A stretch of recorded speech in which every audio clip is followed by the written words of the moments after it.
اللہ کی انگنت اور لاتعداد نعمتوں میں ایک بڑی نعمت اولاد کی ہے، جو انسان کی ضرورت بھی ہے، کمزوری بھی ہے۔ انبیاء کرام علیہم السلام نے اولاد کی نعمت کے لیے اللہ سے رو رو کر دعائیں کی ہیں۔ چنانچہ قرآن کریم میں حضرت ابراہیم علیہ السلام کی دعا ربی حب لی من الصالحین اور جناب زکریا علیہ السلام کی دعا ربی حب لی من لدنک ذریۃ طیبہ موجود ہے۔ اولاد اللہ کی نعمت ہے، خواہ لڑکے کی شکل میں ہو یا لڑکی کی شکل میں ہو، اور ہر نعمت شکر کا تقاضا کرتی ہے، اور اظہار تشکر کے طریقوں میں قول اور زبان سے بھی شکر ادا کرنا ہے، اپنے فعل اور عمل سے بھی شکر ادا کرنا ہے۔ شکر قولی، شکر فعلی۔ شکر فعلی میں اولاد کا عقیقہ بھی شامل ہے۔ عقیقہ کسے کہتے ہیں؟ اپنے بچے یا بچی کی ولادت کے 7ویں دن اگر گنجائش ہو جانور ذبح کرنا، لڑکے کی جانب سے 2 چھوٹے جانور، لڑکی کی جانب سے 1 جانور، جس میں قربانی کی شرطیں پائی جائیں، ذبح کرنا عقیقہ کہلاتا ہے۔ عقیقہ کرنا 7ویں دن مسنون کیوں ہے؟ اس کی وجہ یہ ہے کہ ہفتے میں 7 دن ہوتے ہیں، دنوں کی تعداد 7 ہے، اور جب 7ویں دن عقیقہ کیا جائے گا تو بچہ تمام ایام میں سانسیں لے لے گا اور تمام ایام کو پالے گا، اس لیے 7ویں دن عقیقہ کرنا مسنون ہے۔ اور پھر بال منڈوانا، اگر گنجائش ہو تو بالوں کے وزن کے برابر چاندی کا صدقہ کرنا، اور 7ویں دن بچے کا نام رکھ دینا، اس کی بھی احادیث مبارکہ سے ترغیب ملتی ہے۔ بچے کا نام 7ویں دن سے زیادہ مؤخر نہیں کرنا چاہیے۔ ختنے کروانے کا ذکر بھی 7ویں دن ملتا ہے۔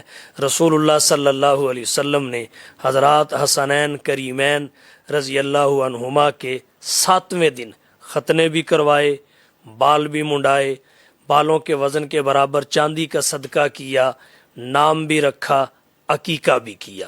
اگر کوئی 7ویں دن نہ کر سکے تو 7ویں دن کے حساب سے 14ویں دن کر لے، 21ویں دن کر لے، اور اگر یہاں تک بھی ممکن نہ ہو جب چاہے کر سکتا ہے، مگر 7ویں دن کا لحاظ رکھ کے کرے۔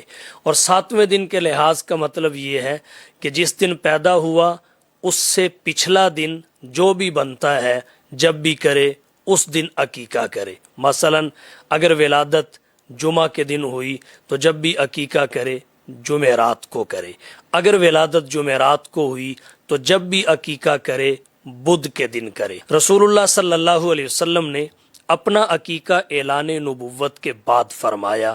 ایک روایت میں اس کا تذکرہ موجود ہے۔ یہاں سے یہ بات بھی معلوم ہوئی کہ بڑی عمر کے لوگ بھی اپنا عقیقہ کرنا چاہیں تو کر سکتے ہیں، جب کرنا چاہیں ان کے لیے اس کی گنجائش موجود ہے۔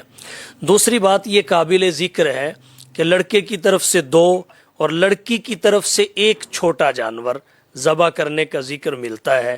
اس کی وجہ کیا ہے؟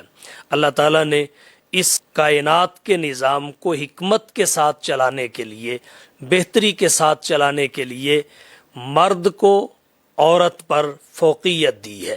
فرمایا للرجال علیہن درجہ، دوسری جگہ فرمایا الرجال قوامون علی النساء۔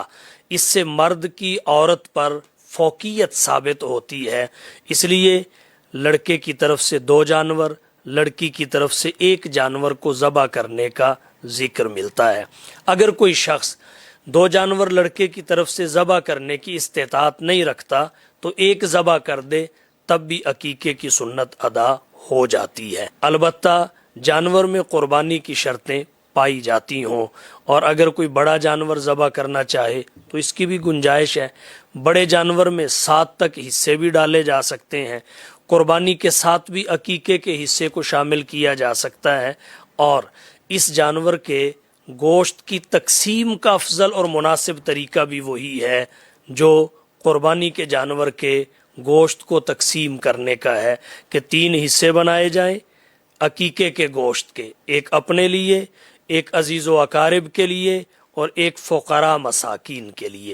اگر آدمی سارا بھی استعمال کر لے تو اس میں بھی ناجائز والی بات نہیں ہے، جیسے سارا تقسیم کر دے یہ درست ہے، سارا رکھ لینا بھی درست ہے، مگر عالی اخلاق کے مناسب نہیں ہے۔ انسان کچا گوشت بھی تقسیم کر سکتا ہے، پکا بھی تقسیم کر سکتا ہے، دعوت پہ بلا کے بھی کھلا سکتا ہے، تمام طریقے درست ہیں۔ عقیقے سے اللہ کا تقرب حاصل ہوتا ہے، عقیقے سے اللہ کی اس عظیم نعمت کا شکر ادا ہوتا ہے، عقیقے سے انسان آفات و بلیات سے اپنی اولاد کو محفوظ کر لیتا ہے۔